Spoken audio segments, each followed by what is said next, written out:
Hello बच्चों, लेके आ गए हैं हम वापस अपना सेकंड लेक्चर एस वर्मा के इलेक्ट्रिक फील्ड एंड पोटेंशियल के न्यूमेरिकल्स का। लेक्चर 1 में जो हमने फर्स्ट वीडियो अपना अपलोड करा उसमें हमने इस चैप्टर के फर्स्ट 8 न्यूमेरिकल्स का आपको एक सॉल्यूशन दिया, ठीक, जो आपको एक डेली की जो आप फिजिक्स देखते हैं, आप जो अपनी नॉर्मल लाइफ में जो फिजिक्स पढ़ते हैं उससे कुछ अलग हटके एक नए तरीके से आपको फिजिक्स को समझाने की कोशिश करी गई।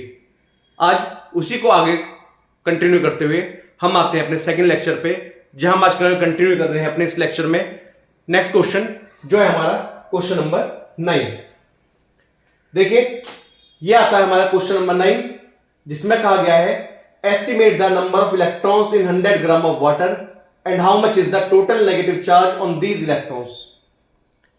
सिंपल टर्म्स में समझे कि हमें निकाल के बताना है कि 100 ग्राम ऑफ वाटर के अंदर कितने इलेक्ट्रॉन्स प्रेजेंट होंगे और उन इलेक्ट्रॉन्स के ऊपर टोटल नेगेटिव चार्ज कितना होगा। अब इसको सिंपल सी लैंग्वेज में अगर हम समझें, देखें तो हमसे क्या कहा जा रहा है, सिर्फ और सिर्फ एक 100 ग्राम अमाउंट ऑफ वाटर, एक छोटा सा वाटर का अमाउंट दिया गया है। एक छोटे से वाटर के अमाउंट के अंदर हमें मेजर करना है कि हमारे पास कितने इलेक्ट्रॉन्स एग्जिस्ट कर रहे हैं। दिखने में इतना छोटा अमाउंट ऑफ वाटर है, लेकिन इसके पीछे छिपी हुई है हमारे पास एक बहुत बड़ी फौज। किसकी फौज? इलेक्ट्रॉन्स की फौज। और इतनी बड़ी फौज कि जिसके सामने हमारे पास कोई भी बड़े से बड़ा विलेन कांप जाए। तो हम क्या करेंगे, हम यहां से ढूंढेंगे सबसे पहले कि हमारे पास इस 100 ग्राम ऑफ वाटर के अरेंजमेंट में, जो हमारे पास एक कप में जो 100 ग्राम ऑफ वाटर दिया गया है, इस 100 ग्राम ऑफ वाटर में कितने इलेक्ट्रॉन्स एग्जिस्ट कर रहे हैं। ठीक है, तो शुरुआत करते हैं। सबसे पहले हम यह निकालते हैं वाटर का मॉलिक्यूलर मास। यह आता है हमारे पास मॉलिक्यूलर मास ऑफ वाटर। जानते हैं H2O है हमारे पास, 2 हाइड्रोजन इन्वॉल्व है, 1 ऑक्सीजन है। तो हमारे पास यहां से वाटर का मॉलिक्यूलर मास आता है 2 + 16, यह आ गया हमारे पास 18 ग्राम। ठीक है, वाटर का मॉलिक्यूलर मास हमने यहां पे लिया। अब यहां पे हमें देखना है कि हमारे पास कितने मॉलिक्यूल्स 18 ग्राम ऑफ वाटर के अंदर है। अब इस 18 ग्राम ऑफ वाटर के अंदर जो नंबर मॉलिक्यूल्स आ रहे हैं, ये आ रहा है हमारे पास ब्रह्मांड का सबसे बड़ा विलेन, जो इनके सबके पीछे खड़ा हुआ है, और वो आता है हमारे पास एवोगैड्रो नंबर, जिसकी वैल्यू हम जानते हैं 6.023 × 10⁻23। तो हमने यहां पे लिखा नंबर ऑफ मॉलिक्यूल्स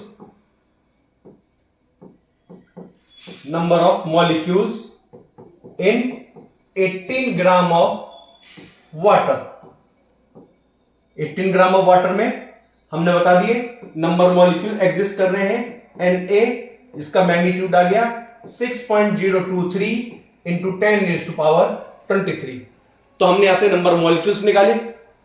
अब इनको यूज करके हम यहां पे करते हैं, हम ये फाइंड आउट करते हैं कि एक मॉलिक्यूल वाटर के अंदर हमारे पास कितने इलेक्ट्रॉन एग्जिस्ट कर रहे हैं। तो सबसे पहले हमने यहां निकाले नंबर ऑफ इलेक्ट्रॉन्स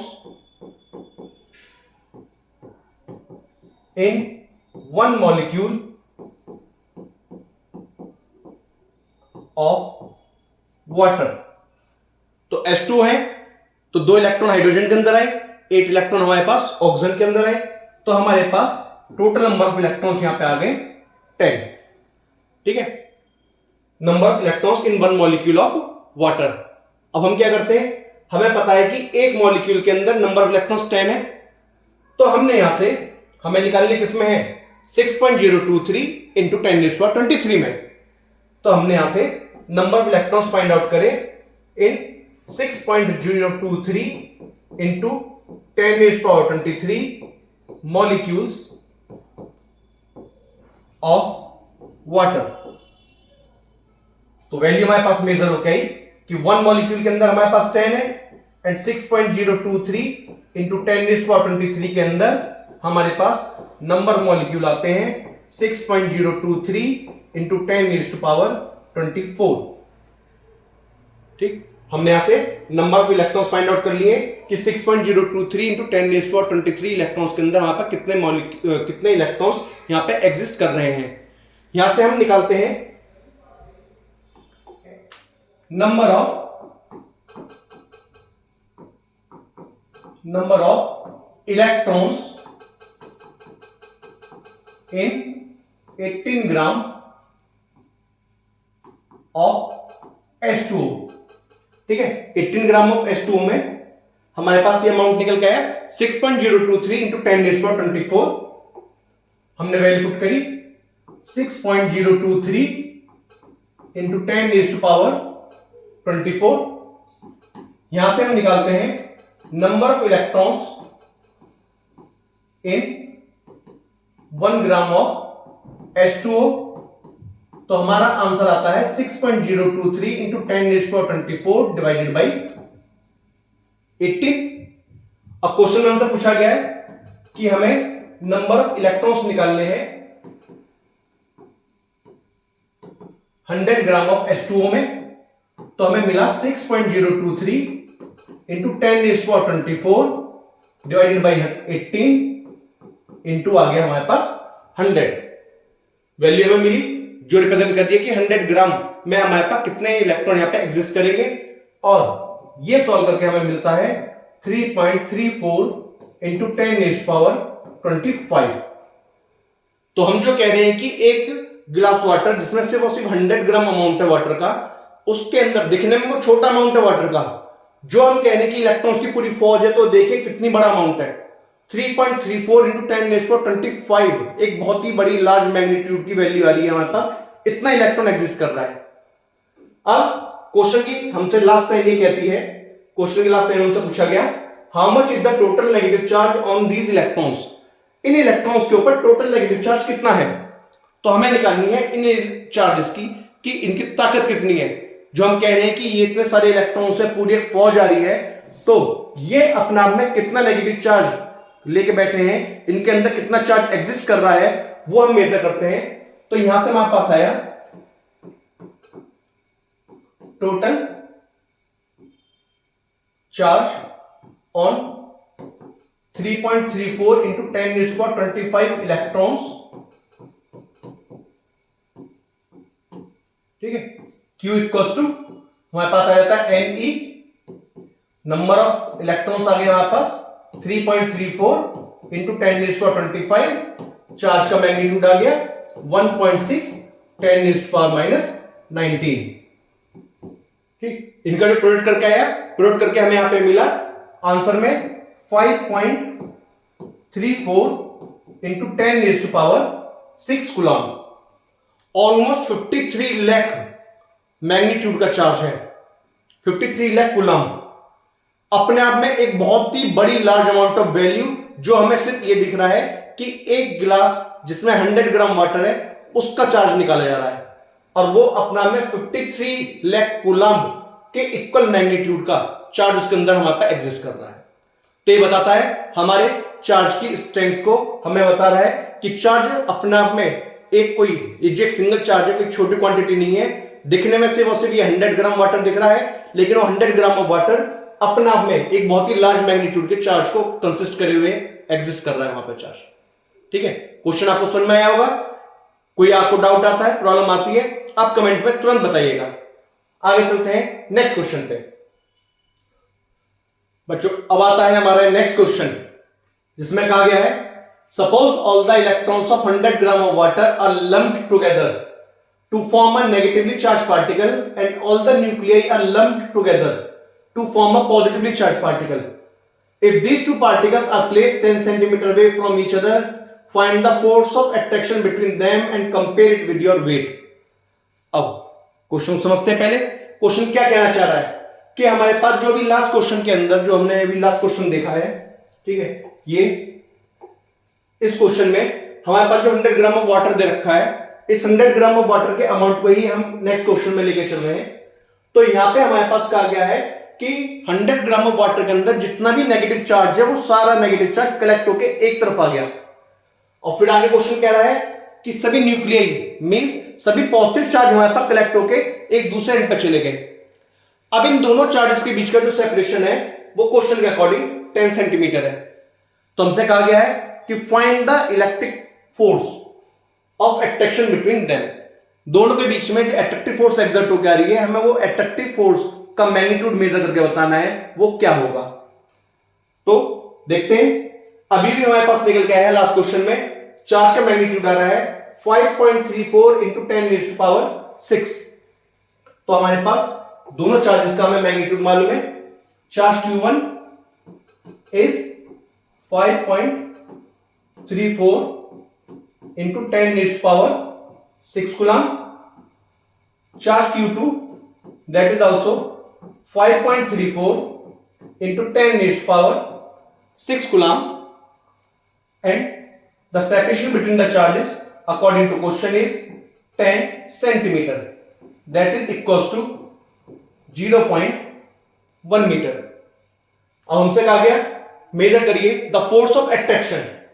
तो यहां पे यूज में आता है, जैसे लास्ट लेक्चर में भी बताया, लास्ट लेक्चर में कहा कि हमारे पास इलेक्ट्रोस्टैटिक्स में सबसे बड़ा हमारा दोस्त आएगा जो हमारे न्यूमेरिकल्स में हेल्प करता है, वो आ गया हमारे पास कूलम्ब्स लॉ। अप्लाई करते हैं 1/4πε0 charge Q1 charge Q2 upon R²। Values put करी हमने 1/4πε0 charge Q1 5.34 10⁶ and charge Q2 is also same। तो ये आता है हमारे पास 5.34 इंटू 10⁶ का स्क्वायर एंड R² इज 0.1², और ये आ जाता है हमारे पास 10⁻²। फोर्स मेजर करी, और फोर्स मेजर करके हमारे पास यहां पे आई 2.56 इंटू 10⁻25 न्यूटन। अब क्वेश्चन कहने के लिए हमारे पास बड़ा ही सिंपल सा है, छोटा सा पार्ट ही दिया गया है। हमसे कहा गया कि जो 100 ग्राम ऑफ वाटर हमारे पास लास्ट क्वेश्चन मारा था, उस 100 ग्राम ऑफ वाटर के अंदर हमारे पास जितने भी सभी इलेक्ट्रॉन्स हैं, सभी इलेक्ट्रॉन्स हमने एक तरफ कर दिए, और जो सभी हमारे पास प्रोटॉन्स हैं उनको हमने दूसरी साइड कर दिया, और दोनों के बीच का सेपरेशन 10 सेंटीमीटर है। तो फोर्स आई हमारे पास निकल के 2.56 10⁻25। अब सॉल्यूशन तो आ गया, अब थोड़ा क्वेश्चन का एक फिजिकल सिग्निफिकेंस समझते हैं। जैसे क्वेश्चन में कहा गया ये हमारे पास इलेक्ट्रॉन, और ये हमारे पास आ गए क्वेश्चन में की लैंग्वेज के अकॉर्डिंग ये आगे सब न्यूक्लियस। अब इसको एक एग्जांपल से समझते हैं कि ये जो इलेक्ट्रॉन है ये आ गया हमारे पास करण, ठीक है, मूवी देखिए करण अर्जुन, तो ये आ जाता है हमारे पास करण, और ये आ गया हमारे पास अर्जुन। दोनों करण अर्जुन एक ऐसी फैमिली का हिस्सा है जो कि बहुत ही शांत है, बिल्कुल स्टेबल फैमिली है। बीच में आता है अब हमारे पास ये क्वेश्चन कौन आता है? क्वेश्चन आ गया ठाकुर दुर्जन सिंह अमरीशपुरी। क्वेश्चन ने क्या काम करा? क्वेश्चन ने कहा कि इन इलेक्ट्रॉन्स को, इस न्यूक्लियस को कर दिया सेपरेट, करण अर्जुन कर दिया दूर दूर। अब करण अर्जुन को दूर दूर कर दिया, सेपरेट कर दिया, और 10 सेंटीमीटर के डिस्टेंस से सेपरेट करा दिया ठाकुर दुर्जन सिंह ने इलेक्ट्रॉन को, न्यूक्लियस को, करण अर्जुन को। अब हमने क्या निकाला? अब हमने निकाला कि दोनों को जैसे ही सेपरेट करा, दोनों एक साथ मिलकर रहते थे, प्यार से रहते थे, बिल्कुल शांत रहते थे, लेकिन जैसे ही उन्हें अलग कर दिया तो उनके अंदर नेचुरली एक ऐसी स्ट्रॉन्ग अट्रैक्टिव फोर्स एक्सर्ट होकर आई जो आई 2.56 10⁻25 न्यूटन की, ठीक है। अब वो फोर्स क्या कर रही है? वो फोर्स इनको स्ट्रांगली पास लेके आ रही है, अट्रैक्टिव फोर्स आ रही है। अब यहां पे इसी मूवी में का जो एक कैरेक्टर था आपने देखा होगा कि करण अर्जुन की जो मदर है वो कहती है कि मेरे करण अर्जुन आएंगे, धरती का सीना चीर के आएंगे। तो ये इतनी स्ट्रांग फोर्स लगा रहे हैं इलेक्ट्रॉन और न्यूक्लियस कि ये जरूर आएंगे, ये दोनों करण अर्जुन पास पास आएंगे, धरती का सीना चीर के आएंगे और जरूर आएंगे। इतनी स्ट्रांग अट्रैक्टिव फोर्स है, ये इतनी स्ट्रांग अट्रैक्टिव फोर्स है कि यहां पे ग्रेविटेशनल फोर्स, अर्थ की ग्रेविटी का इफेक्ट भी इनके ऊपर नेग्लिजिबल हो जाता है। वो फोर्स जो हम अर्थ की ग्रेविटी की वजह से मेजर करें, उस फोर्स के कंपैरिजन में ये हमारे पास एक बहुत ही लार्ज मैग्नीट्यूड की फोर्स आ जाती है, ठीक है। अर्थ की ग्रेविटी की बात क्यों कर रहे हैं? वो इसलिए कर रहे हैं क्योंकि हमसे लास्ट में कहा गया कि compare it with your wait. अभी आपको मैं इस फोर्स को वेट से कंपेयर भी करके दिखाता हूं, ठीक है। लेट कर लेते हैं एक नॉर्मल एवरेज मास 50 kg। तो यहां से हमारे पास किसी बॉडी का वेट आ गया जिसका मास 50 kg है, ठीक है, 50 इंटू 9.8, ये आ गया हमारे पास 490 न्यूटन। हमसे कहा इसको कंपेयर करना है force divided by weight 2.56 10⁻25 divided by 490, ये आंसर हमारे पास आया अप्रोक्सीमेटली 5.2 10⁻22। तो यहां से हमें क्या रिजल्ट मिला कि दोनों चार्जेस जो हमारे पास दिखाए गए हैं, इलेक्ट्रॉन और ये न्यूक्लियस, दोनों चार्जेस इलेक्ट्रॉन और न्यूक्लियस अब एक दूसरे के बीच में जो फोर्स एक्सर्ट कर रहे हैं वो फोर्स किसी एक नॉर्मल ह्यूमन बीइंग के कंपैरिजन में 5.2 इंटू 10⁻22 टाइम्स ज्यादा स्ट्रॉन्गर है। इसका मीनिंग कि अगर हम ऑलमोस्ट पूरे अर्थ के सभी लोगों को लें और उनके वेट को ले लें तो वो सब मिलकर जितनी फोर्स लगा रहे होंगे उससे कहीं ज्यादा फोर्स अब भी हमारे पास इन प्रोटॉन मींस न्यूक्लियस और ये हमारे पास इलेक्ट्रॉन्स के बीच में एक्सर्ट हो रही है, जो कि बहुत बहुत बहुत स्ट्रॉन्गेस्ट फोर्स है। इसलिए इस क्वेश्चन को समझते समय एक एग्जांपल दिया गया कर्ण अर्जुन का, जिससे आपको समझ में आ सके कि ये हमारे पास एक चार्ज जो इलेक्ट्रॉन है ये कर्ण है, ये जो चार्ज हमारे पास न्यूक्लियस का आ रहा है ये एज ए अर्जुन है। क्वेश्चन इनको सेपरेट करा रहा है, वो हमारे पास यहां पे ठाकुर दुर्जन सिंह है जो इनको सेपरेट करा रहे हैं, और फिर वो एट्रैक्टिव फोर्स जो इन्हें पास लेके आ रही है, जिसके लिए हम मूवी में सुन के आए, देख के डायलॉग सुना कि दोनों आएंगे जरूर आएंगे, तो ये दोनों चार्जेस बहुत ही स्ट्रॉन्ग एट्रैक्टिव फोर्स के साथ एक्सर्ट मतलब स्ट्रॉन्ग एट्रैक्टिव फोर्स एक्सर्ट करेंगे और एक दूसरे की तरफ मूव करने की कोशिश करेंगे। ठीक है, उम्मीद करते हैं क्वेश्चन क्लियर होगा, समझ में आया होगा। आगे चलते हैं नेक्स्ट क्वेश्चन पे। बच्चों नेक्स्ट क्वेश्चन आता है हमारा, consider a gold nucleus to be a sphere of radius 6.9 fermi in which protons and neutrons are distributed, find the force of repulsion between two protons situated at largest separation. ठीक है, अब देखिए question क्या कह रहा है। हमारे पास एक गोल्ड न्यूक्लियस है, ठीक, एक स्फेरिकल शेप में, जिसका रेडियस कहा गया है 6.9 फर्मी है, in which the protons and neutrons are distributed, protons और न्यूट्रॉन्स डिस्ट्रीब्यूटेड है। तो हमें फोर्स ऑफ रिपल्शन निकालना है प्रोटॉन्स और न्यूट्रॉन्स के बीच का, सिचुएटेड एट लार्जेस्ट सेपरेशन। ठीक है, अब पहले तो हम ये पॉइंट समझते हैं, लार्जेस्ट सेपरेशन। हमारे पास जो एक प्रोटॉन और न्यूट्रॉन है एग्जिस्ट कर रहे हैं, दोनों साथ एग्जिस्ट कर रहे हैं, तो प्रोटॉन और न्यूट्रॉन का जो सेपरेशन होगा, ठीक है, यहां ये आप इस वर्ड पर फोकस करिएगा, लार्जेस्ट सेपरेशन। तो हम इसी के अकॉर्डिंग पहली वैल्यू मेजर करते हैं, largest separation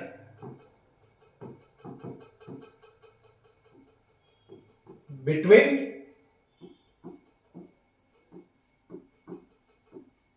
protons and neutrons. ठीक है, और ये सेपरेशन क्या होगा, ये सेपरेशन होगा दोनों का डायमीटर। मींस जैसे यहां से समझ लिया, ये हमारे पास आया, ये आया, ये आ गया हमारे पास सेपरेशन प्रोटॉन का आर, ये आ गया हमारे पास सेपरेशन न्यूट्रॉन का आर। तो टोटल सेपरेशन हमारे पास क्या मिला, 2r। तो यहां पे हम इसको लिखते हैं इक्वल्स टू डी, और ये आ गया यहां पर d इक्वल्स टू 2r। इसका मीनिंग कि ये जो हमारे पास सेपरेशन आया है d के इक्वल, और d की वैल्यू आ रही है 2r, और क्वेश्चन में हमें गिवन है r is equals to 6.9 fermi, हमने वैल्यू पुट करी 6.9 इंटू 10⁻⁻15, तो वैल्यू आ गई हमारे पास 13.8 into 10⁻⁻15 metre.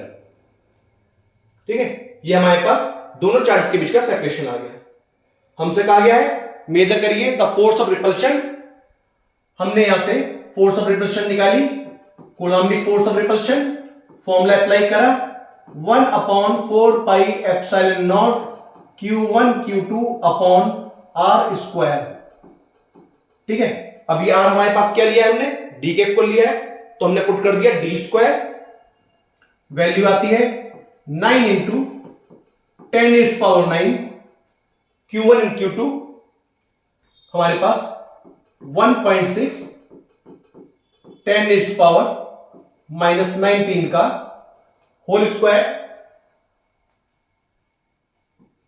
Divided by D square, ये आ गया हमारे पास 13.8 इंटू 10⁻15, ठीक है, -15,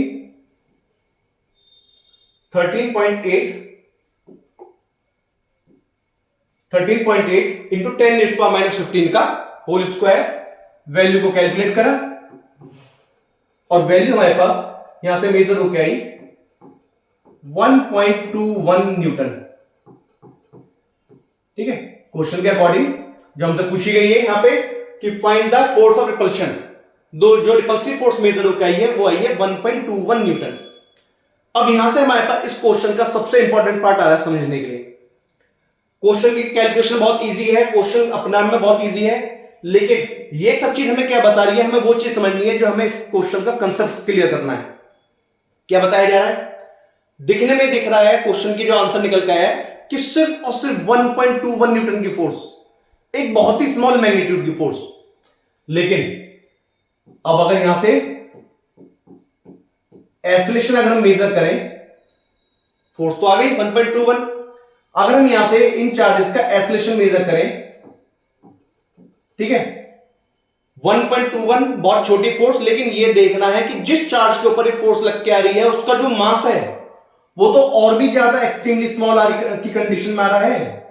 extremely small mass 1.67 into 10⁻27 kg, extremely small mass.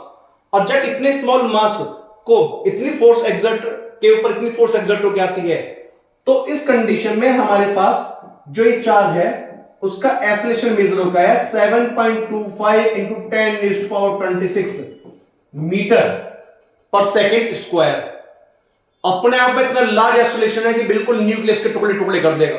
Nucleus बिल्कुल ही अलग अलग कंडीशन में हो जाएगा, न्यूक्लियस बिल्कुल टूट जाएगा बुरी तरह। लेकिन ऐसा होता नहीं है, ठीक है, ऐसा होता नहीं है।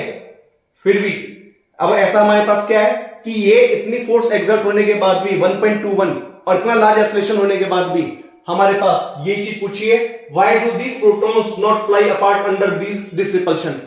तो ये प्रोटॉन्स इतने रिपल्सिव फोर्स एक्सपीरियंस करके इतने लार्ज अमाउंट से रिपेल होके और एक्सेलरेट होके ये फिर भी न्यूक्लियस से बाहर क्यों नहीं गए, ठीक है। अब इसको मैं आपको फिर एक एग्जांपल के थ्रू समझाता हूं, थोड़ा सा इसको और अच्छे से समझिएगा। जैसा भी कहा कि हमारे पास है एक अरेंजमेंट अंदर प्रोटॉन्स की बात कर रहे हैं।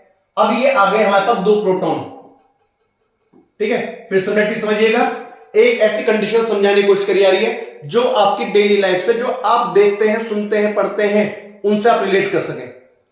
ये आ गए दो प्रोटॉन, एक जैसे जुड़वा, एक जैसे नेचर के, दोनों वापस में एक एग्जांपल से समझा रहा हूं आपको। ये आ जाते हैं हमारे पास करण अर्जुन, ठीक है। फिर आप ये समझिए दोनों हमारे पास ये कैरेक्टर आ गए जो अभी लास्ट क्वेश्चन में बताए थे, ये दोनों कैरेक्टर आ गए हमारे पास करण अर्जुन, दोनों सेम नेचर के।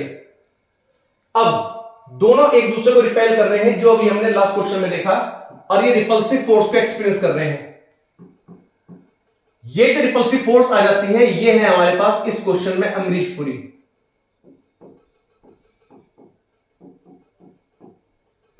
ठीक है। ठाकुर दुर्जन सिंह आ गए, ये अमरीश पुरी आ गए जो इन दोनों को दूर दूर करना चाहते हैं, सेपरेट करना चाहते हैं। दोनों भाई, दोनों एक जैसे जो न्यूक्लियस के अंदर है, करण अर्जुन, लेकिन अलग नहीं हो पा रहे। क्यों नहीं हो पा रहे?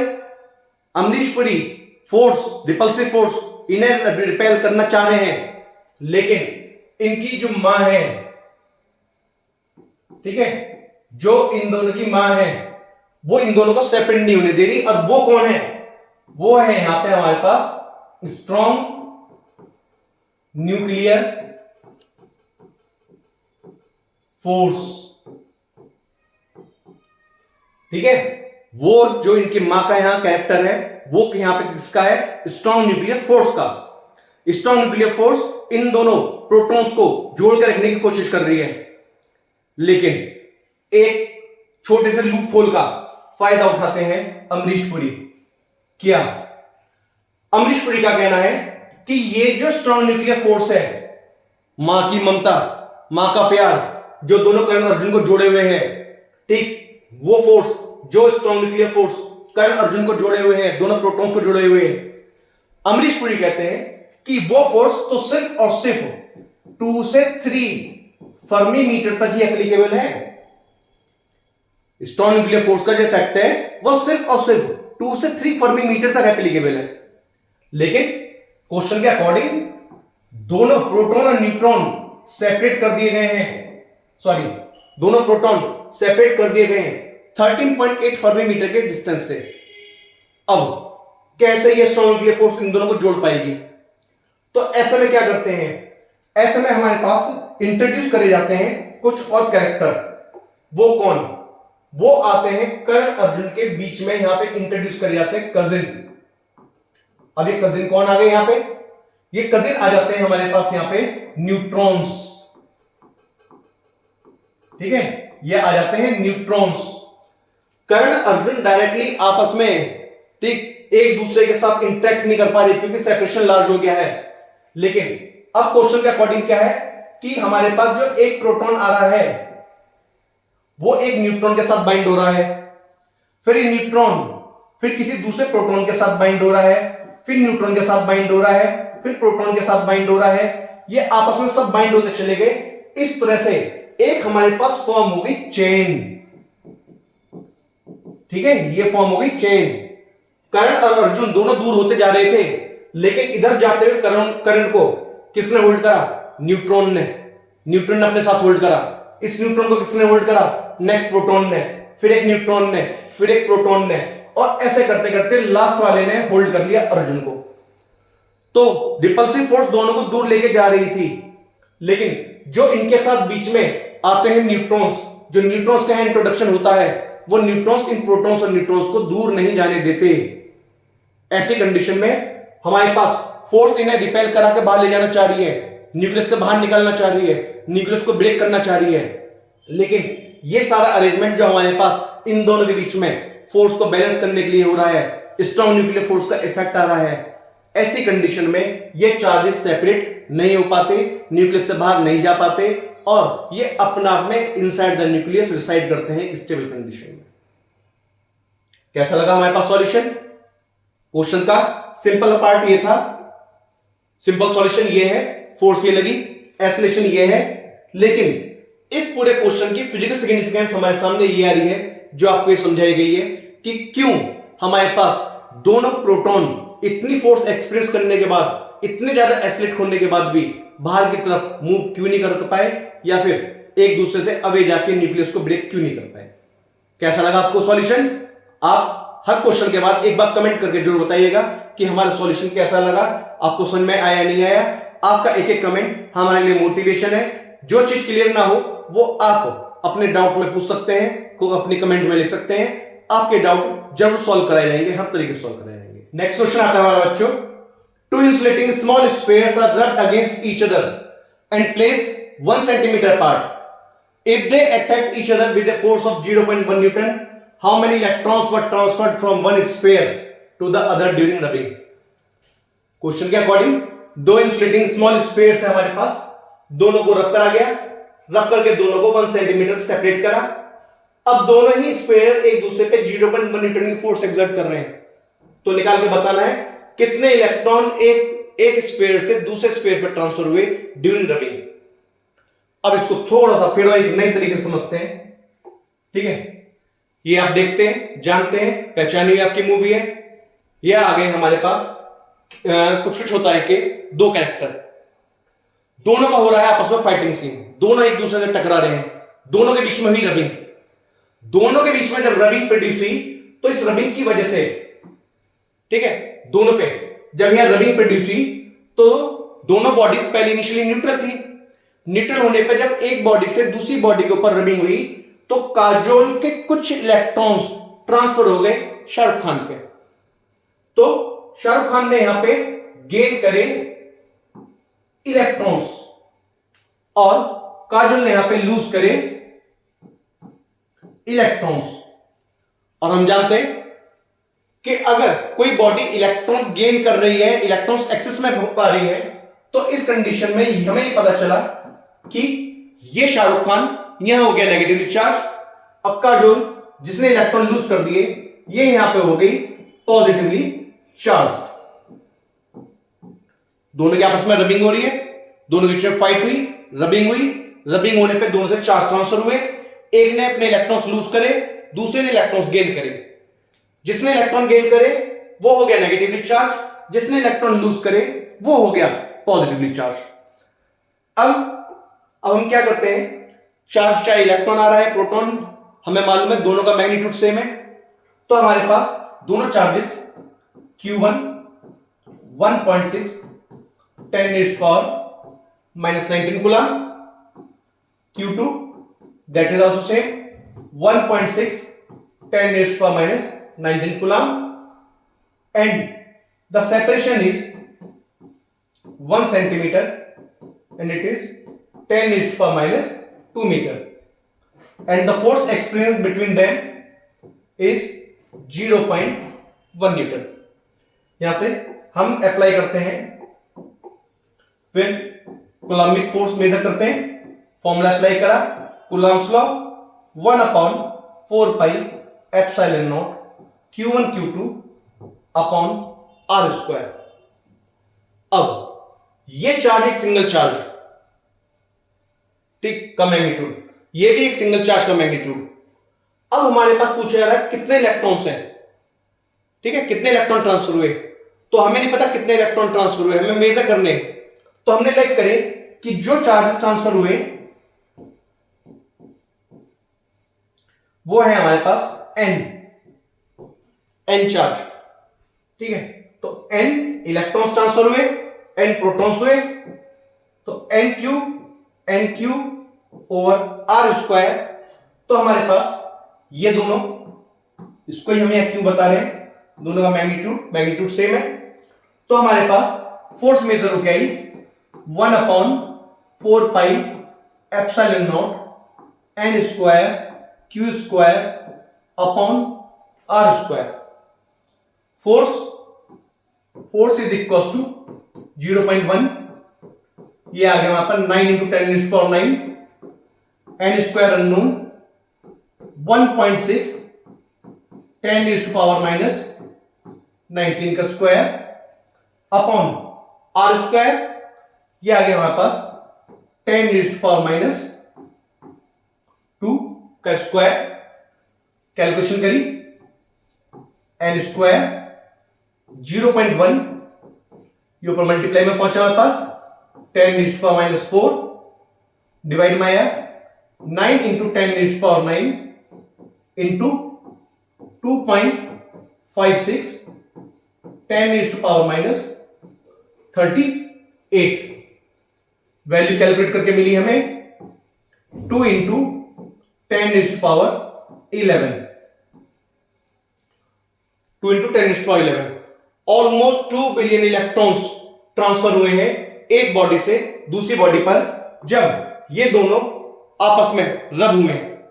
तो ये जो हमारे पास कंडीशन दिखा रही है, जो यहां पे हम फिजिक्स में समझ रहे हैं, जो हम फिजिक्स में देख रहे हैं, फिजिक्स में पढ़ रहे हैं, फिजिक्स भी प्यार जैसा है, रब करो, चार्ज हो जाओ, अट्रैक्ट होने लगो, वही चीज यहां दिखाई है, रब हुए, दोनों में चार्ज प्रोड्यूस हुआ, दोनों अट्रैक्ट हुए, ठीक। अब वो जो अट्रैक्टिव फोर्स मेजर हो क्या आ रही है, वो हम क्वेश्चन में देख रहे हैं, वो फोर्स आ रही है 0.1 न्यूटन। क्वेश्चन क्लियर है आपको? कोई चीज क्लियर ना हो, कोई अभी डाउट हो, कोई और टॉपिक या चैप्टर आप इजी वे में समझना चाहते हैं, तो आप कमेंट करके जरूर बताइएगा। नेक्स्ट क्वेश्चन आता है हमारे बच्चों, NaCl molecule is bound due to the electric force between the sodium and the chlorine ions when one electron of sodium is transferred to chlorine and taking the separation between the ions to be 2.75 into 10⁻⁻8 centimeter. Find the force of attraction between them. ठीक है, force of attraction निकालना है और फिर वो assumption बताने हैं जो हम यहां पे एज्यूम कर रहे हैं। पहले क्वेश्चन के इस लैंग्वेज के सेंस को फिर और एक सिंपल वे में समझते हैं। NaCl मॉलिक्यूल है और एक इलेक्ट्रिक फोर्स दोनों को बांध के रखे हुए हैं, जिसमें हमारे पास एक सोडियम आयन आ रहा है और एक क्लोरीन आयन आ रहा है। अब क्वेश्चन में कहा गया कि एक इलेक्ट्रॉन सोडियम का ट्रांसफर हो गया है क्लोरीन की तरफ। अब ऐसे एज्यूम करते हैं कि हमारे पास दो क्रिकेट टीम है, team A and team B. दो टीम्स हैं। टीम ए ऑलरेडी 12 प्लेयर्स के साथ है, ठीक है, प्लेइंग 11 होते हैं, टीम में 12 प्लेयर्स है, एक एक्स्ट्रा प्लेयर था उनके पास। टीम बी के दो प्लेयर छुट्टी पे चले गए, अब वो गेम खेलने आए नहीं, तो टीम बी को अपनी टीम कंप्लीट करने के लिए एक प्लेयर की शॉर्टेज हो गई, एक प्लेयर शॉर्ट पड़ गया। ऐसी कंडीशन में टीम बी टीम ए आपस में इंटरेक्ट करते हैं और यहां से टीम ए डिसाइड करती है कि इनका जो एक प्लेयर एक्स्ट्रा है, ये इस एक एक्स्ट्रा प्लेयर को टीम बी की तरफ ट्रांसफर कर देते हैं, ठीक है। तो ये टीम ए आ गई हमारे पास सोडियम आयन, जिसने अपना एक एक्स्ट्रा इलेक्ट्रॉन, अपना एक्स्ट्रा प्लेयर दूसरी टीम जो कि क्लोरीन आयन है उसको डोनेट कर दिया। तो क्लोरीन ने एक इलेक्ट्रॉन ले लिया, तो उस पर हमारे पास आया -1 negative charge Cl-। Chlorine sodium ने अपना एक चार्ज दिया, अपना एक एक्स्ट्रा इलेक्ट्रॉन दिया, अपने एक एक्स्ट्रा प्लेयर दूसरी टीम को खेलने के लिए दिया, तो इसके ऊपर हमें एक पॉजिटिव चार्ज मिला Na+। तो क्वेश्चन हमसे ये कह रहा है कि अब ये दोनों टीम्स जिस पिच पे गेम खेल रही हैं Na+Cl-, ठीक है, दोनों टीम जिस पिच पर गेम खेल रही हैं वो मेजरमेंट है 2.75 इंटू 10⁻⁻8 सेंटीमीटर। अब इस कंडीशन में एक Na+ आ गया, एक Cl- आ गया, एक +Q आ गया, एक -Q आ गया और उनके बीच का सेपरेशन आ गया। तो हमसे कहा गया है कि find the force of attraction between them, ठीक है। तो हम वही निकालते हैं, ठीक। बड़ी सिंपल सी कंडीशन है क्वेश्चन में।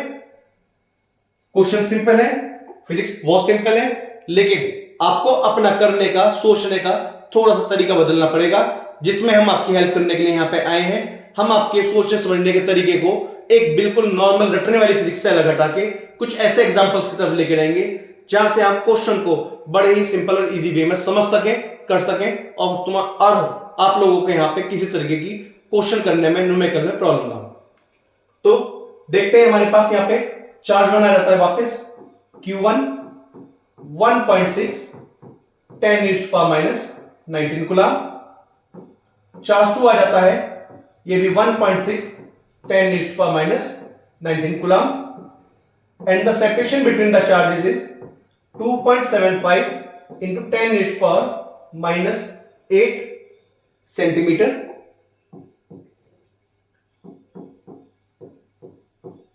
वैल्यू को हमने कन्वर्ट करा, ठीक, ये वैल्यू हमारे पास आ गई 10⁻10 मीटर।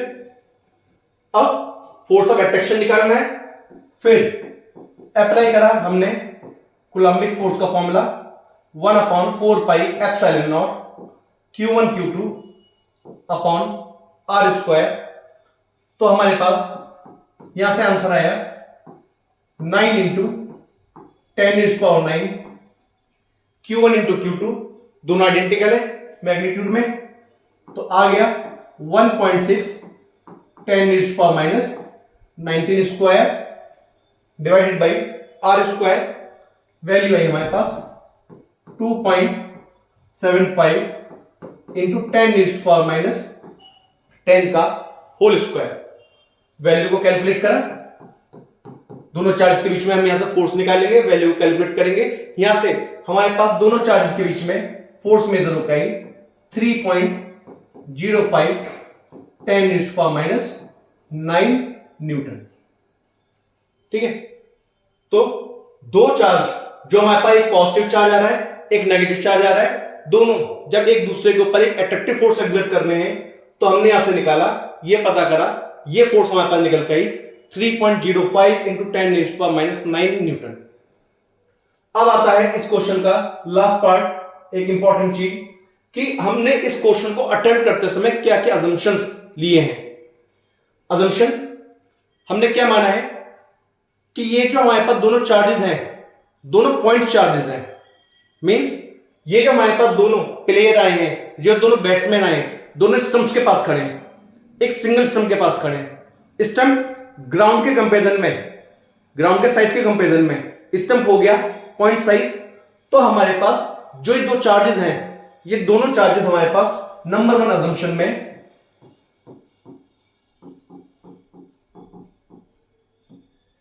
नंबर वन कि जो दोनों चार्ज लिए गए हैं वो पॉइंट चार्ज है। ठीक है, उसी एग्जांपल से समझाने की कोशिश करी जा रही है जिससे बताया गया कि पॉजिटिव नेगेटिव चार्जेस कैसे एक दूसरे पर ट्रांसफर हुए। तो यह है point charge. Second charge, second assumption. Second assumption ये ले रहे हैं कि जब ये दोनों टीम्स के बीच का गेम चल रहा है, क्रिकेट गेम चल रहा है, तो ऐसे में कोई बारिश नहीं आई, कोई डकवर्थ लुईस सिस्टम नहीं लगा, मींस मैच के दौरान किसी तरीके की बारिश नहीं आई। इसका मीनिंग बीच में मीडियम का कोई इफेक्ट ऑब्जर्व होकर नहीं आया है। हम जो फॉर्मूला लिख रहे हैं, फॉर्मूले में हमने यहां पे कांस्टेंट रखा है 1/4πε0। ये क्या रिप्रेजेंट कर रहा है? ये रिप्रेजेंट कर रहा है परमिटिविटी ऑफ फ्री स्पेस। ये शो कर रहा है कि दोनों चार्जेस के बीच में कोई और अदर मीडियम एग्जिस्ट नहीं कर रहा। तो ये आता है कि no other medium exist between charges. दोनों चार्जेस के बीच में कोई और अदर मीडियम एग्जिस्ट नहीं कर रहा था। पॉइंट क्लियर है? तो हमारे पास ये assumptions यहां पे लिए गए और इनको यूज करके हमने अपने क्वेश्चन को सॉल्व करा है। क्वेश्चन क्लियर होगा? नेक्स्ट क्वेश्चन आता है हमारा बच्चों, find the ratio of the electric and gravitational forces between two protons. तो दो प्रोटॉन्स के बीच में एक्ट करने वाली इलेक्ट्रिक और ग्रेविटेशनल फोर्स का हमें रेशियो मेजर करना है। देखिए सिंपल सी कंडीशन है। फिर यहां पे सॉल्व करने से पहले एक फिर एग्जांपल से समझते हैं क्या है। इलेक्ट्रिक फोर्स एक बहुत ही लार्ज इंपैक्ट रखती है। जब हम दो चार्जेस के बीच में फोर्स मेजर करते हैं तो ऐसी कंडीशन हम दो चार्जेस के मैग्नीट्यूड को तो कंसीडर करते हैं, लेकिन दो चार्जेस के मास की वजह से लगने वाली फोर्स को इंक्लूड नहीं करते। आप ऐसा समझिए कि जो इलेक्ट्रिक फोर्स के लिए हमारे पास जो चार्ज रेस्पॉन्सिबल है, ये चार्ज हमारे पास लार्जर देन लाइफ एक बॉलीवुड कैरेक्टर है। ठीक है, फॉर एग्जांपल ये गदर वाला सनी देओल है। ठीक है, ये गदर वाला सनी देओल है जो हैंडपंप उखाड़ रहा है, एक लार्ज फोर्स एक्सर्ट कर रहा है, एक अनइमेजिनेबल फोर्स एक्सर्ट कर रहा है। ये एक ऐसी कंडीशन को दिखा रहा है। लेकिन जब इस चार्ज के मास की बात करते हैं जिसको इग्नोर करा जा रहा है, वो मास क्या है? वो मास भी ऐसा है कि कोई एक मूवी सीन चल रहा है जिसमें हमारे पास 500 कैरेक्टर्स हैं।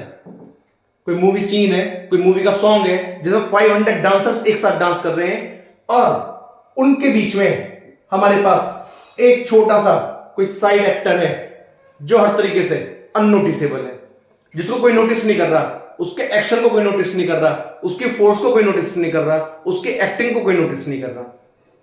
तो जिस तरह से एक उस लार्ज ग्रुप में हमारे पास एक छोटा साइड कैरेक्टर इग्नोर हो गया, उसी तरीके से जब हम चार्ज को लेकर चल रहे हैं और चार्ज की फोर्स को इंक्लूड कर रहे हैं, चार्ज की फोर्स मेजर कर रहे हैं, तो चार्ज का जो हमारे पास लार्जर देन लाइफ कैरेक्टर आ रहा है, जो एक लार्ज फोर्स एक्सर्ट करने का कैरेक्टर आ रहा है, वो इंक्लूड हो रहा है और ये साइड कैरेक्टर वहां पे इग्नोर हो रहे हैं, इसलिए मास इग्नोर हो गया। तो बाकी अभी हम यहां पे देखेंगे क्वेश्चन जो हम कैलकुलेट वैल्यू जो हम निकल के लाएंगे, क्वेश्चन कैलकुलेट करके जो हमारा आंसर निकल के आएगा, वो हमारी ये जो बात अभी हमने एक एग्जांपल में समझी, इसको यहां पे पूरा मैथमेटिकली एक्सप्लेन करेगा। कैसे? हमारे पास आ गई यहां पे electric force K Q1 Q2 upon R square, और यहां आ जाती है हमारे पास gravitational force G M1 M2 upon R square. दोनों चार्जेस कौन है? प्रोटॉन्स है। तो हमने क्या करा, Q1 Q2 की वैल्यू पुट कर दी, दोनों को चार्ज को QP एज्यूम कर लिया, तो K QP upon R square. Similarly दोनों ही मासेस प्रोटॉन के हैं, तो ये बन गया GMP अपॉन आर स्क्वायर। हमने यहां से दोनों फोर्सेस का रेशियो डिटरमाइन करा, F E upon F G K Q P square upon R square upon G M P square upon R square. तो हमें यहां से मिला K Q P square upon G M P square.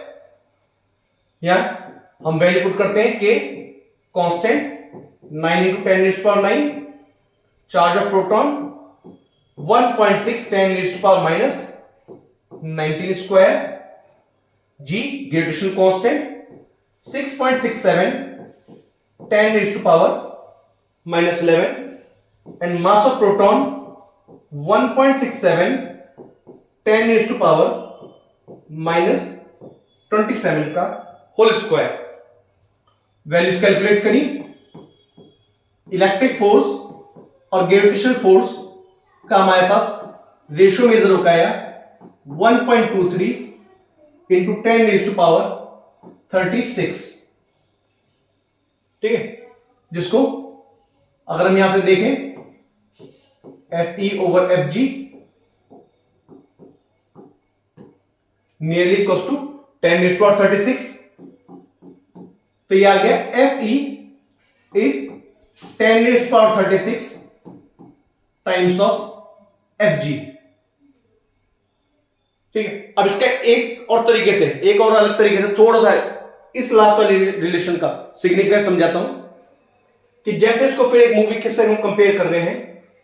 हमारे पास F G नाम की एक movie आई और उस मूवी का पूरा लाइफ टाइम कलेक्शन रहा ₹1। ठीक है, ये जो मूवी आई एफ जी नाम की, इस मूवी का लाइफ टाइम कलेक्शन रहा ₹1। मींस ये हुई एक सुपर फ्लॉप मूवी। इस मूवी में जो दो मेन कैरेक्टर रहे, दोनों मेन कैरेक्टर थे मास ऑफ प्रोटॉन, और मूवी हो गई फ्लॉप।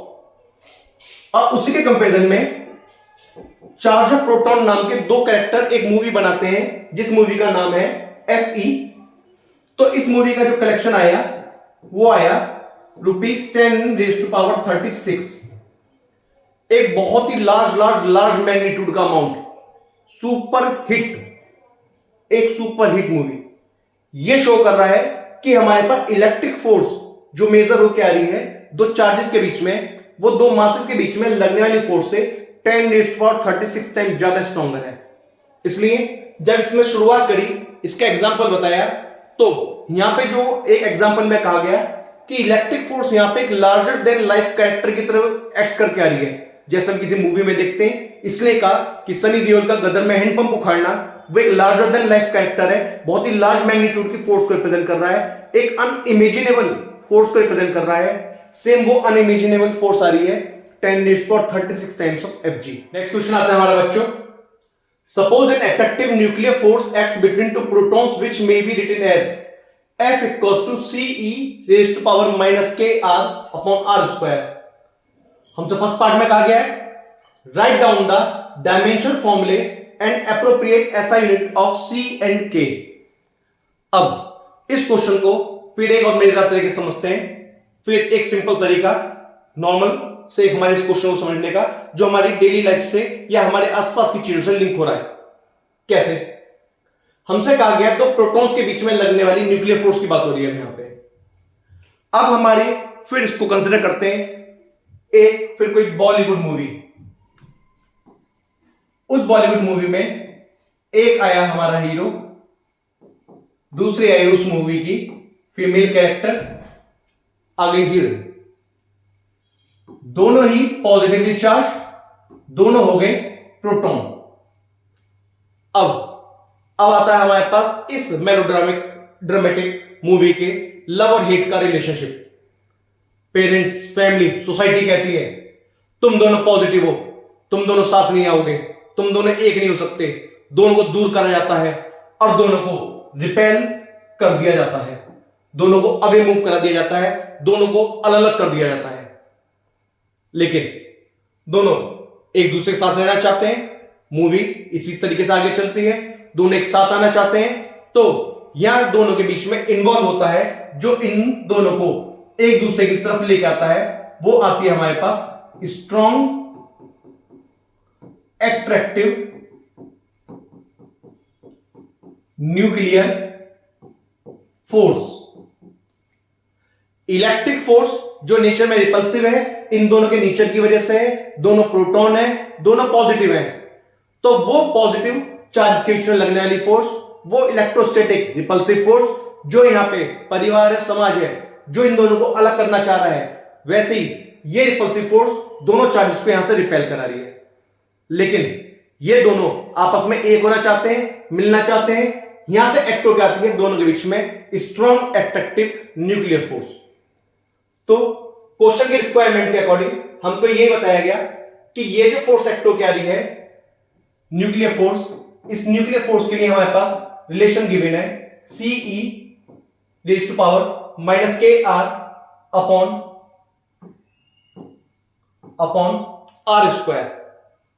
अब इससे पहले हम इसमें आगे डायमेंशन निकालें। डायमेंशन निकालने समझिए कि दोनों को साथ कहीं आना जाना है, अथॉरिटीज इनका पासपोर्ट मांग रही है, मींस हमसे क्वेश्चन में इनके डायमेंशनल फॉर्मूले पता कराए जा रहे हैं कि पहले पता करो, चेक करो इनके डायमेंशनल फॉर्मूले क्या है, इनकी यूनिट क्या है। तो हम यहां पे क्या देखते हैं क्वेश्चन में, हमारे पास ये जो नंबर आ रहा है e raise to power minus KR, ठीक है, ये जो हमें वैल्यू दिख रही है e raise to power minus KR, ये हमारे पास एक प्योर नंबर है, ठीक है। जब ये एक नंबर है तो क्या हुआ, नंबर है तो यहां पे हेंस इट इज डायमेंशनलेस। ये पूरी वैल्यू हमारे पास क्या हो गई, ये हो गई हमारे पास डायमेंशनलेस। लेकिन हमें पता है ये r क्या आ रहा है, ये r आ रहा है डिस्टेंस। तो देखिए क्या करते हैं, KR हम जानते हैं डायमेंशनलेस है, तो क्या हो गया M0 L0 T0। इसका मीनिंग हमको K डिटरमाइन करना है, R एक लेंथ है, M0 L0 T0 हमको मिला 1। तो यहां से K की वैल्यू डिटरमाइन करी तो वैल्यू आई 1 अपॉन L। तो हमारे पास K का यहां से डायमेंशन फॉर्मूला में मिला L raise to power minus 1। हमें ऐसा यूनिट चाहिए, L लेंथ की डायमेंशन आ रही है और लेंथ की यूनिट हमारे पास क्या है, मीटर। तो हमारे पास इस K के लिए ऐसा यूनिट हमें मिल गई मीटर इनवर्स। सिमिलरली अब हमें पता है यहां पे इस पूरे अरेंजमेंट में ये एक डायमेंशनलेस क्वांटिटी आ गई e raise to power minus KR। तो हमने यहां से क्या करा, F सीधा यहां से इसको C पे निकाल देते हैं, C is equal to F R square, e raise to power minus KR 1 है, डायमेंशनलेस क्वांटिटी है। हमारे पास न्यूमेटर में क्या बच गया, C रह गया। हमें C मेजर करना है, F और R स्क्वायर का प्रोडक्ट हुआ तो C की वैल्यू निकल के आई C equal to F R square. F हमें क्या मिला, फोर्स आई, ठीक है, evergreen force, formula ML T-2 and R is L square. तो हमारे पास C का फॉर्मूला मेजर होकर आया ML3 T-2। तो ये हमें मिल गया C का डायमेंशनल फॉर्मूला।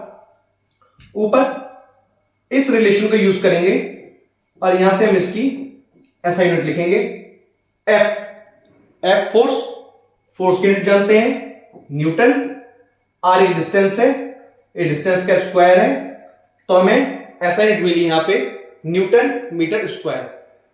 तो क्वेश्चन की रिक्वायरमेंट के अकॉर्डिंग फर्स्ट पार्ट में हमसे कहा गया डायमेंशनल फॉर्मूला डिटरमाइन करिए, ऐसा यूनिट निकालिए C और K की। तो हमारे पास दोनों आंसर यहां निकल के आए। First answer L raise to power minus 1 and metre inverse, and second answer ML3 T-2 and unit आई न्यूटन मीटर स्क्वायर। ये हमारे पास इस क्वेश्चन का ए पार्ट है जो हमने ये अटेम्प्ट करा है। फिर आगे सेकंड पार्ट पे चलते हैं। अब हमसे कहा गया suppose that k is equal to 1 fermi inverse, ठीक है, k की जो वैल्यू आ रही है वो 1 फर्मी इनवर्स आ रही है, and that the repulsive electric force between the protons is just balanced by the attractive nuclear force. तो दोनों प्रोटॉन्स के बीच में जो न्यूक्लियर फोर्स एक्ट होकर आ रही है उस न्यूक्लियर फोर्स को बैलेंस कर दिया किसने? अट्रैक्टिव फोर्स ने। When the separation is 5 Fermi, जब दोनों के बीच का सेपरेशन 5 फर्मी है, तो हमें मेजर करना है कि ये जो C आ रहा है कांस्टेंट, इस C की वैल्यू क्या निकल के आएगी। क्वेश्चन अभी कह रहा है कि ना तो पेरेंट्स आगे बढ़ रहे हैं ना दोनों प्रोटॉन्स पीछे हट रहे हैं। अब जितनी फोर्स पेरेंट्स लगा रहे हैं दोनों को रिपेल करा के अवे कराने के लिए, उतनी ही फोर्स अब दोनों प्रोटॉन लगा रहे हैं न्यूक्लियर फोर्स एक्सर्ट होकर आ रही है साथ रहने के लिए। इसका मीनिंग यहां पे स्टेब्लिश होता है इक्विलिब्रियम, ठीक है। ये लाइन हमारे पास रिप्रेजेंट कर रही है the repulsive electric force between the protons is just balanced by the attractive nuclear force. Repulsive force जो आ रही है दोनों के बीच की, उसको न्यूक्लियर फोर्स ने बैलेंस करा, तो यहां से इक्विलिब्रियम स्टैब्लिश हो रहा है। दोनों प्रोटॉन पीछे नहीं हटना चाह रहे, उधर ना ही दोनों के जो पेरेंट्स हैं, जो समाज है, वो भी पीछे नहीं हटना चाह रहा। दोनों इक्विलिब्रियम स्टैब्लिश कर रहे हैं, दोनों इक्वल फोर्स लगा रहे हैं। जब ये कंडीशन मेजर होकर आ रही है तो हमें यहां पे पता करना है ये कांस्टेंट C कितना मेजर होकर आएगा, ठीक है। तो देखिए इसके लिए हम क्या करते हैं, फॉर्मूला,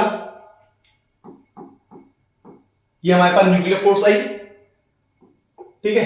फॉर्मूला में क्वेश्चन में गिवन है CE raise to power minus KR, हमने पुट करा CE raise to power minus KR upon R square.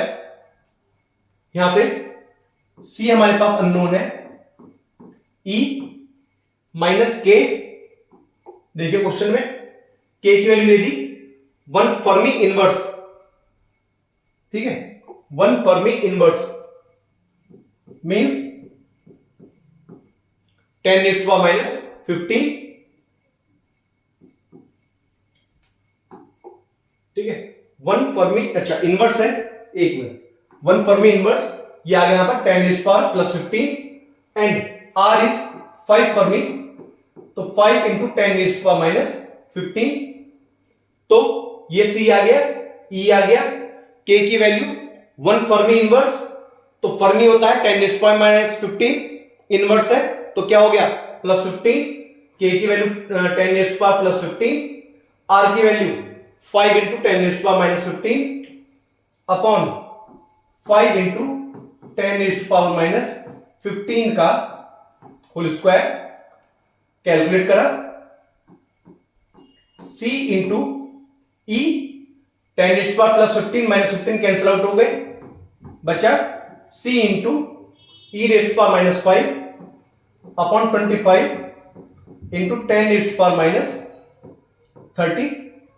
अब हमें इसकी कैलकुलेशन चाहिए, C into E raised to power minus 5, हमारे पास E, जो हमारे पास E आ रहा है, E की वैल्यू को हम जानते हैं 2.71828 को, ठीक है। E की वैल्यू हमने पुट कर दी 2.71828, यहां से हम मेजर करते हैं E raised to power 5, ये रिप्रेजेंट कर रहा है 2.71828 into 2.71828 into 2.71828 into 2.71828 into 2.71828। E raise to power 5 को हम इस तरह से यहां पे मेजर कर रहे हैं, और ये पूरी वैल्यू न्यूमेरिकली हमारे पास मेजर होकर आई 148.143, ठीक है। E रेज़ टू पावर 5 की हमारे पास न्यूमेरिकल वैल्यू ये आ गई 148.413।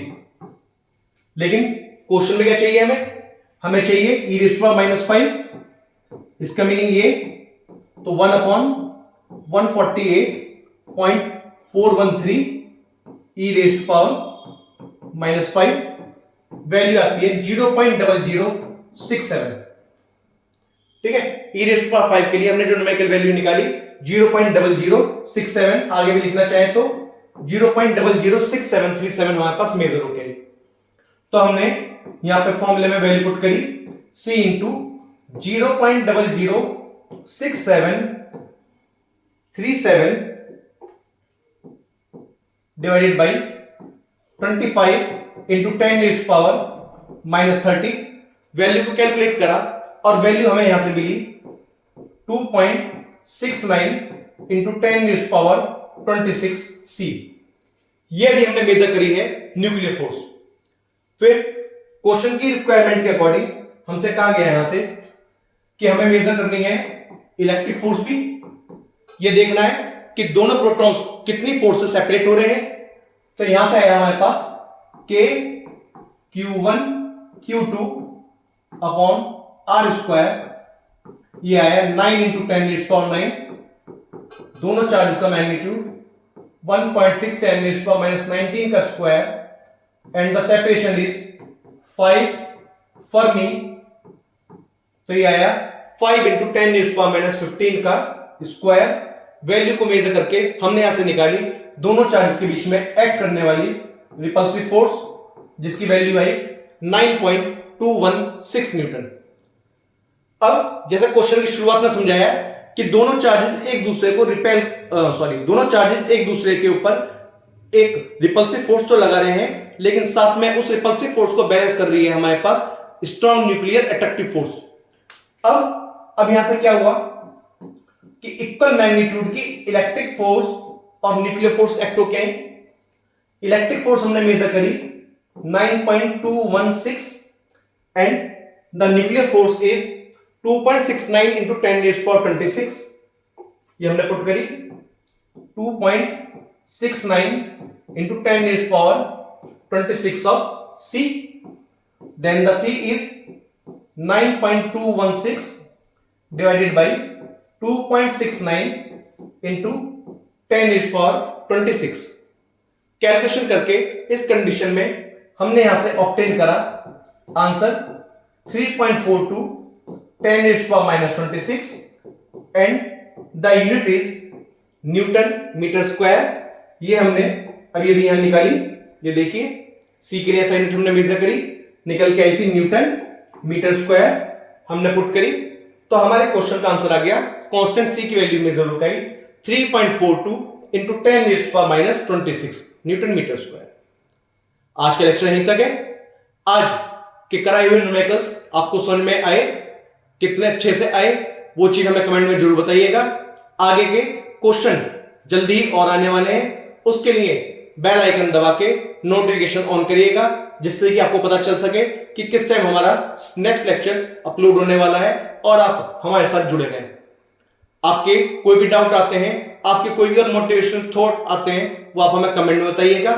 डिस्क्रिप्शन में आपको हमारा ईमेल मिल जाएगा, आप हमें ईमेल के थ्रू भी कांटेक्ट कर सकते हैं। आपका लाइक करना, वीडियो को लास्ट तक देखना, चैनल सब्सक्राइब करना हमारे लिए मोटिवेशन है। हम आपको कुछ नए सिरे से, नए अच्छे तरीके से फिजिक्स के न्यूमेरिकल्स सॉल्व करने के लिए यहाँ कुछ नॉलेज देने के लिए आए हैं और उम्मीद करते हैं कि इस चीज को गेन करके आप अपना नीट, जेईई या 12th क्लास के जो भी आपके बोर्ड आने वाले हैं, आगे जो भी कॉम्पिटिटिव एग्जाम देने वाले हैं, उनमें आप बहुत अच्छे से स्कोर कर सकें। तो आप अपना साथ बनाए रखिएगा। मिलते हैं नेक्स्ट वीडियो में। Till then goodbye, bye bye.